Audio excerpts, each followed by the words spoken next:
प्रणाम पंडित।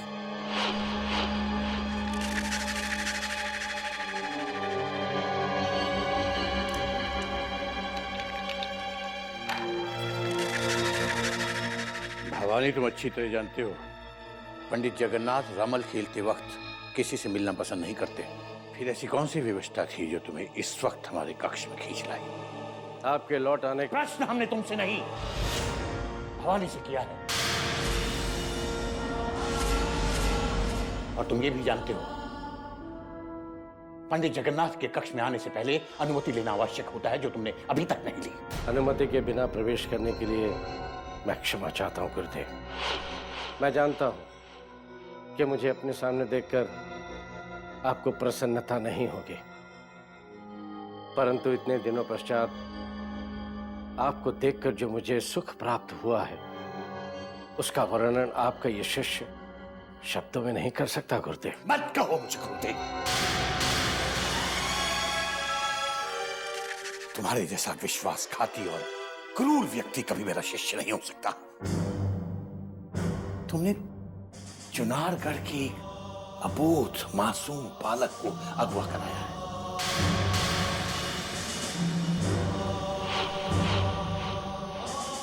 और भवानी, तुम तो अपने आप को महायोद्धा बद्री का शिष्य मानते हो। क्या चुनारगढ़ के अबोध युवराज का अपहरण करना तुम्हारी कायरता का सबूत नहीं है? मैंने तुमसे कभी उम्मीद नहीं की थी तुम ऐसा घृणित कार्य करोगे। हमारे इस कार्य से आपको दुख हुआ पंडित जी, इसका हमें भी बहुत दुख है, किंतु शत्रु वीरेंद्र सिंह के हाथों से चुनारगढ़ को छीनकर महाराज शिवदत्त के चरणों में रखने की प्रतिज्ञा ने हमें विवश कर दिया था। एक मां से उसके अबोध बालक को छीनकर उस पर अत्याचार करना किसी योद्धा को शोभा नहीं देता। और तुम चंडी, तुमने अपने स्वार्थ के वशीभूत होकर महलों में पलने वाले एक युवराज को कांटों भरे कारागार में डाल दिया। अगर तुम दोनों में मानवता का जरा भी कोई अंश बाकी है तो बताओ वो युवराज इस समय कहां है? यही तो हमारी विवशता है गुरुदेव कि महाराज के आने तक हम ईश्वर को भी नहीं बता सकते कि महाराज का वो उपहार भवानी सिंह के किस कारागार में है। हाँ, उसे महाराज के लौट कर आने तक हम अपनी हथेली में एक कोमल फूल की तरह संभाल कर रखेंगे, ये हमारा वचन है गुरुदेव। प्रणाम गुरुदेव।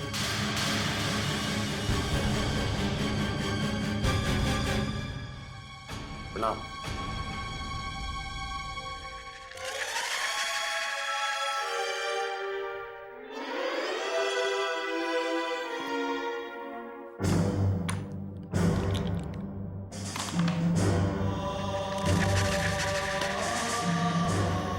अबोध युवराज का भाग्य मृत्यु योग का संकेत दे रहा है।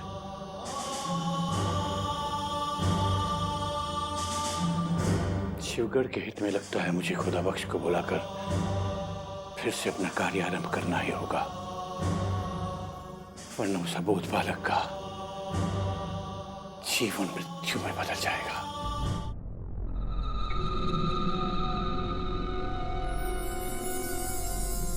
आपने मुझे याद किया महारानी जी? क्या युवराज इंद्रजीत के आगमन का कोई समाचार आया? क्या भूपेंद्र सिंह हमारा संदेशा लेकर शिवगढ़ के दरबार पहुंचे? तुम बोलती क्यों नहीं? बताओ पद्मिनी, युवराज कब महल लौट कर आ रहे हैं? महारानी, अभी तक गुप्तचरों ने हमें कोई सूचना नहीं पहुंचाई है, लेकिन आप धैर्य रखिए। जैसे ही भूपेंद्र सिंह शिवगढ़ पहुंचेंगे हमारे महल में कोई ना कोई सूचना पहुंच जाएगी। क्या इतना समय बीत जाने के पश्चात भी हमारा संदेशा शिवगढ़ नहीं पहुंचा? हम अधिक प्रतीक्षा नहीं कर सकते पद्मिनी। कोई और मार्ग सुझाओ जिससे हमें हमारा पुत्र जल्द से जल्द मिल जाए। एक अंतिम मार्ग है महारानी जी। यदि गुरुदेव स्वयं आपका संदेश लेकर शिवगढ़ के महल जाने को तैयार हो गए तो हमारे युवराज शत्रुओं से तुरंत मुक्ति प्राप्त कर लेंगे, क्योंकि गुरुदेव का आदेश शिवगढ़ में बैठे महाराज शिवदत्त भी नहीं टाल सकते। हाँ, हम गुरुदेव को इस महल में बुलाकर इस कार्य के लिए तैयार कर सकते हैं, किंतु वो हमारी बात मानेंगे? और अगर वो ये बात मान भी गए तो क्या महाराज उनका महल में आना स्वीकार करेंगे? नहीं महारानी, क्योंकि महाराज और गुरुदेव के बीच पड़ी बरसों पुरानी दरार इस कार्य में अवश्य बाधा पहुंचा सकती है। और यह सत्य है कि यदि गुरुदेव इस महल में आए तो महाराज को वो बात कभी पसंद नहीं आएगी। परंतु हम गुरुदेव से भेंट किए बिना चैन से नहीं बैठ सकते। हमें इस बात को गुप्त रखना होगा। जाओ, तुम गुरुदेव को तत्काल संदेशा दे दो कि हम उनसे तुरंत मिलना चाहते हैं। जी महाराज।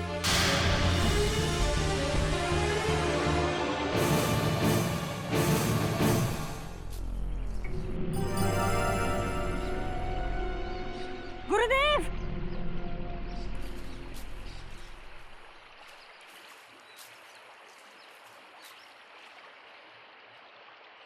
प्रणाम गुरुदेव। मैं आपसे मिलने आश्रम गई थी, किंतु पता चला आप यहाँ आए हुए हैं। आज हमसे ऐसा कौन सा कार्य आ पड़ा पद्मिनी जो तुम हमसे मिलने के लिए चुनारगढ़ से यहाँ अचानक चली आई?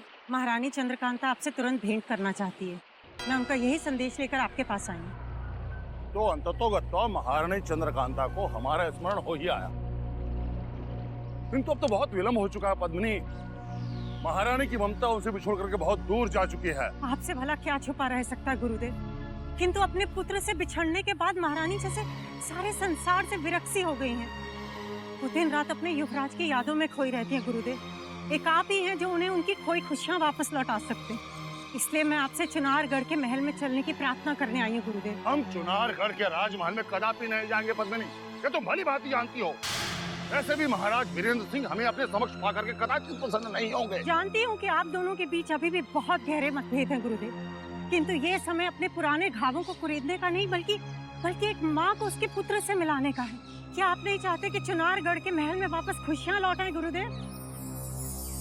यदि नहीं तो मैं निराश होकर वापस लौट जाती हूँ। प्रणाम गुरुदेव। अरे पद्मिनी,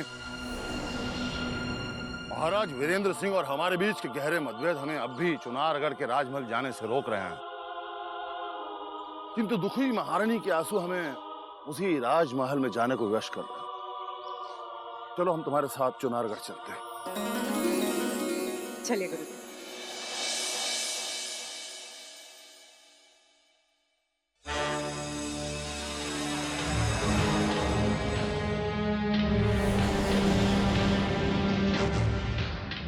गुरुदेव, जिस महल में आपने दोबारा कदम न रखने का संकल्प लिया था, आज इस महल में आपको दोबारा देखकर हमें बहुत आश्चर्य हो रहा है गुरुदेव। चिरंजीवी हो महाराज वीरेंद्र सिंह। इसके पहले कि आपके मन में कोई और प्रश्न उठे, हम अपनी स्थिति स्पष्ट करना चाहेंगे। यदि युवराज इंद्रजीत सिंह के प्राण संकट में नहीं पड़े होते तो हम इस राजमहल में कभी भी नहीं आते। यदि महारानी चंद्रकांता ने हमसे व्यक्तिगत रूप से यहां आने की प्रार्थना नहीं की होती तो हमारे कदमों की आहट को सुनने के लिए चुनारगढ़ की सीमाएं भी तरसती। महारानी चंद्रकांता ने आपको बुलाया है, परंतु क्यों? महारानी ने हमसे अनुमति क्यों नहीं ली? महाराज महारानी युवराज इंद्रजीत सिंह को अतिशीघ्र शत्रुओं से बचाना चाहती हैं, इसलिए उन्होंने आपकी अनुमति नहीं ली और मुझे गुरुदेव को मनाकर महल में लाने के लिए भेज दिया। क्या आप महारानी चंद्रकांता का चुनारगढ़ के महायोद्धाओं की शक्तियों पर से विश्वास उठ गया है, जो उन्होंने बिना हमारी अनुमति के गुरुदेव को इस महल में बुला लिया? क्या वो ये नहीं जानती कि हमारे और गुरुदेव के बीच में मतभेदों की जो गहरी खाई है उसे कभी भरा नहीं जा सकता? मैं जानती हूँ, जब एक पुत्र के वियोग में एक माँ तड़पती है तो उसे कुछ नहीं दिखाई देता सिवाय अपनी ममता के। भगवान भी नहीं महाराज। तो हमें आपके और आचार्य के बीच हुए मतभेद कैसे दिखाई देंगे? महाराज, आप एक पिता हैं, एक मां की ममता की पीड़ा को कैसे समझेंगे? आचार्य, आप हमारे युवराज को बचा लीजिए, क्योंकि हम जानते हैं कि इस संसार में एक आप ही हैं जिनका कहा शिवगढ़ में बैठे हुए शत्रु कभी नहीं टालेंगे। आचार्य, इसीलिए आप शिवगढ़ जाकर हमारे युवराज को वापस ले आइए। हमारे चुनारगढ़ की खोई हुई खुशियां वापस लौटा दीजिए। क्षमा करें महारानी, चुनारगढ़ के कुलदीपक को हम कभी भी बुझता हुआ नहीं देख पाएंगे। शांत हो जाइए। ईश्वर बहुत दयालु है, ईश्वर पर विश्वास रखिए। हम उस ईश्वर में तभी विश्वास करेंगे जब हमारा कुलदीपक इस राजमहल के छाए हुए अंधेरे को अपने उछाले से दूर करेगा।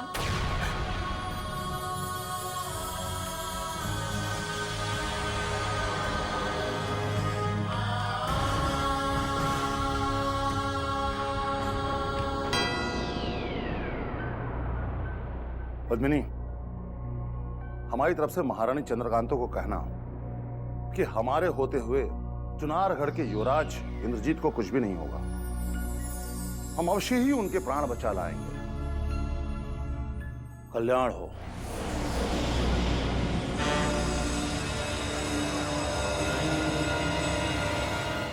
युवराज का बचना अब नामुमकिन है पहाड़ सिंह। देखते ही देखते उसका बदन सारा पीला पड़ चुका है। वेदराज लौट आए। लगता है जीवन लौटाने वाली कोई बूटी इन्हें मिल गई है। आप कैसे स्थिति है युवराज की? मूर्छित हैं या? जिस हालत में आप छोड़ कर गए थे अभी तक उसी हालत में पड़े हैं। उनकी हालत में कोई सुधार नहीं आया है। आइए।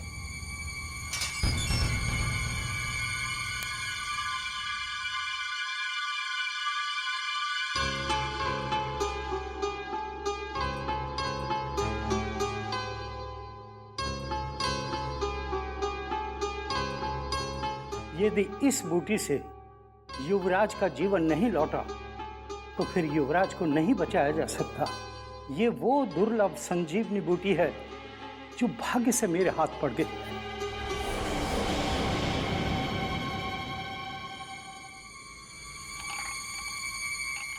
सुना है ये संजीवनी बूटी मुर्दा इंसान को भी जिंदा कर देती है।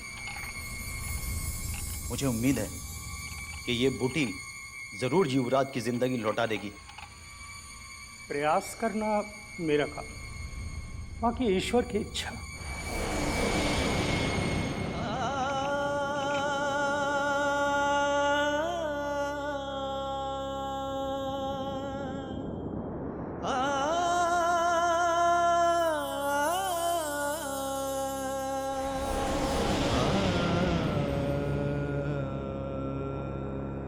वैदराज, इस चमत्कारी बूटी का असर होने में और कितना वक्त लगेगा? आज की ये काली रात बीत गई तो युवराज के जीवन में नई सुबह का आरंभ होगा, अन्यथा इनकी मृत्यु निश्चित। अगर युवराज की जिंदगी नहीं लौटी तो शिवगढ़ के महल की बुनियाद भी हिल जाएगी। आदाब पंडित जी, आपने हमें याद किया। हाँ खुदा बख्श,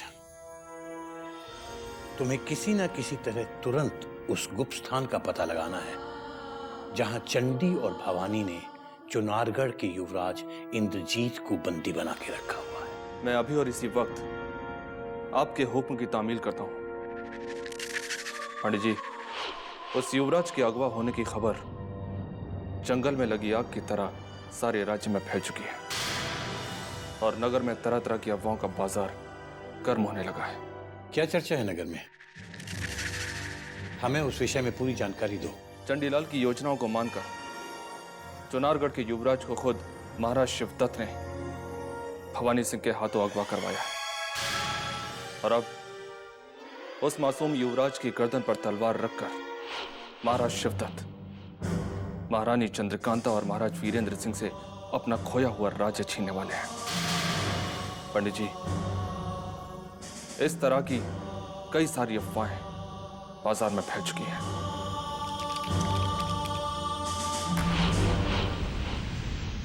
कितने अफसोस की बात है कि महाराज शिवदत्त जैसे पराक्रमी, महान और शक्तिशाली सम्राट का जिक्र आजकल उनके अपने ही राज्य में इतने तुच्छ कार्य के लिए लिया जाता है। हमें ये सोच सोच कर बहुत गुस्सा आता है खुदा बख्श कि हम ही ने चंडीलाल को शिवगढ़ में शरण दिलवाई थी। आज अगर महाराज शिवदत्त ने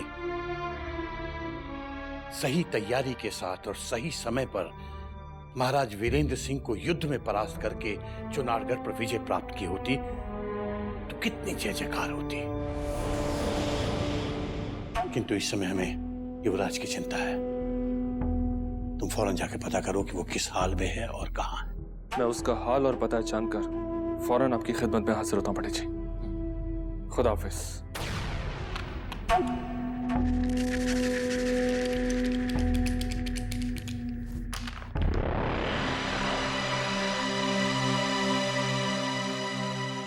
मौका बहुत आसान है और वक्त भी मेहरबान, क्योंकि इस वक्त उस कारागार में ना तो भवानी सिंह है और ना ही चंडीलाल। उस अगवा युवराज के हालात समझने के लिए भवानी सिंह का बहरूपिया बनकर कुछ ना कुछ तरकीब लगानी होगी। खुदा बख्श, बहरूपिया।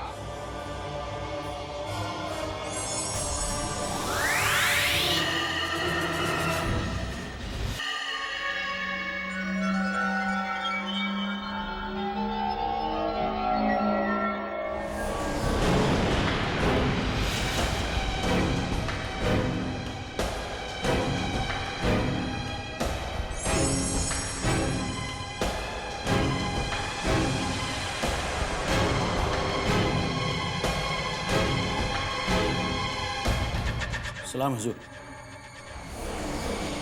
युवराज का स्वास्थ्य कैसा है वैदराज जी? इनकी स्थिति वैसी की वैसी है जैसी आप छोड़कर गए थे। युवराज अभी भी मूर्छित हैं।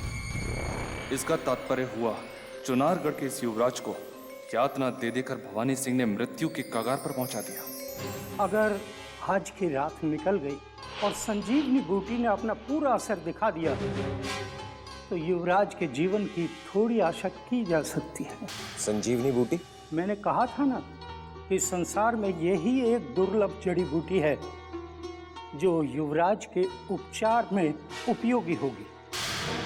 और अगर इसने भी कोई असर नहीं दिखाया तो युवराज सुबह का सूरज नहीं देख पाए और इनकी मृत्यु निश्चित है। यदि युवराज कल सुबह का सूरज नहीं देख सके तो भवानी सिंह और महाराज शिवदत्त के जीवन के सूर्य का अस्त होना भी निश्चित है। तुरंत पंडित जगन्नाथ को सूचित करना होगा। शेर खान। जी हुजूर। युवराज का ध्यान रखना, हम कभी भी लौट कर आ सकते हैं। जो हुक्म हुजूर।